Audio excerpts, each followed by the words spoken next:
So Politico, obviously, the content, very much in alignment with the political advertising bucket. So can you talk a little bit just generally about what your strategy has been in 2016? Yeah, I'd say for us, 2016 really started, what we're doing in 2016 really started 2 or 3 years ago when we identified a market opportunity to really grow the brand nationally. Say, all right, we're going to take this DC model that has been extremely successful and extrapolate that across the country and across the world even. And that is what led to our state level expansion, which led to us creating 7 state-specific policy newsletters, 3 state-specific sites, and that really made us realize, like, who are these influencers? Who's this audience that is consuming political content across the country? Where are they? And that led to questions about how do we better understand this audience, and how do we gain deeper insight for both our advertisers and our editorial side, our editorial content. And so what we did was obviously onboarded a DMP with Lotame, built out our partnership with LiveRamp to start matching lists and really drill down into our audience segments. We have 14 different policy segments to really say, like, all right, who are these people and what kind of content are they consuming? What is the type of advertiser content messaging that they're engaging with the most? And then once we kind of had that technological foundation, which is absolutely critical for both the programmatic side, but also the custom creative side, and that's what led to the creation of Politico Focus, which is our in-house brand journalism and data studio, which really helps us craft stories and narratives for our advertisers in the Politico voice for the Politico audience specifically. And our job at Politico is to understand our audience better than anybody else. And so I would say that it's really those 3 things that make us, give us the possibility to work with the likes of the Donald Trump campaign or the Hillary Clinton campaign this year, is our creative strategy, our technological foundation, and our understanding of our audience nationwide. Great.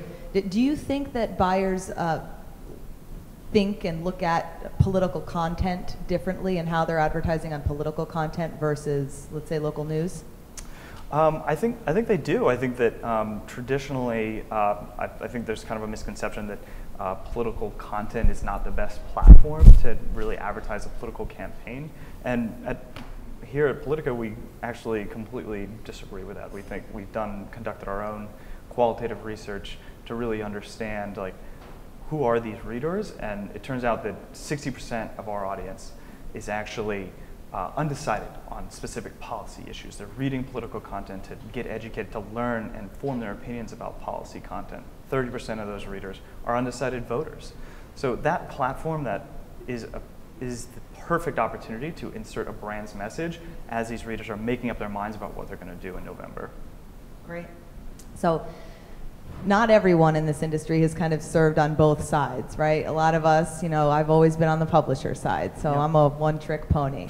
You are not. So you were previously on the agency side, yeah, which is cool. So can you talk a little bit about, perhaps from your perspective, how you see buyers kind of mind shift changing from traditional media buying to audience-based buying? Sure. Yeah. I mean, so when I was on the agency side, and I was doing a lot of programmatic buying, especially on the exchanges and in the DSPs. And for me, my first and foremost priority was quality inventory. I wanted to get the best quality inventory that I could for my clients. And next up is, immediately behind that, is the audience quality. I wanted my first-party segments, I wanted my clients' first-party segments, and I really trusted my team to buy the best third-party audiences that were available, and that data integrity was really critical for the quality of the campaigns that we were running. What I see now a little bit more, I think that's certainly, those tenets are certainly still true, but what we started to see at Politico, at least, and I'm sure other publishers have seen this as well, is that they're really recognizing that we do understand our audience. Let's use some of that institutional knowledge that someone like Politico has, that understanding about our audience, and how can we use our own first-party data to leverage that knowledge to help our advertisers run the most efficient and effective campaigns. Yeah, completely. So what are some of the packages that you're offering today that have gotten a good amount of uptick and interest? Yeah. The way that we conceptualize our packages for campaigns are really the way that a campaign would think about it. And we're starting early on a year ago with lead generation and direct response, trying to build up those lists, and then moving down the funnel later on in the year when we're looking at GOTV and persuasion campaigns, and how do we build products that fit those needs.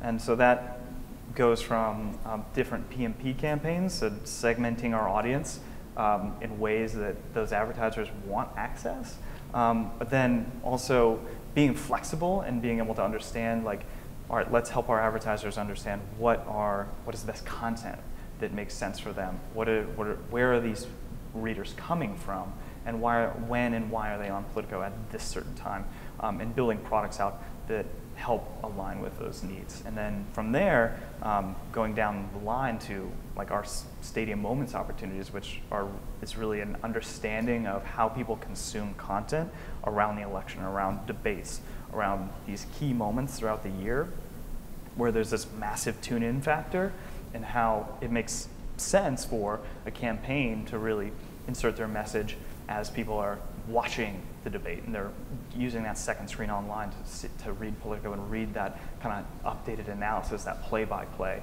And so we build out our products just like that, just so that it aligns with what the advertisers need. Do you see that there are certain ad formats that are more interesting? High impact ad units, video, is that kind of the trend?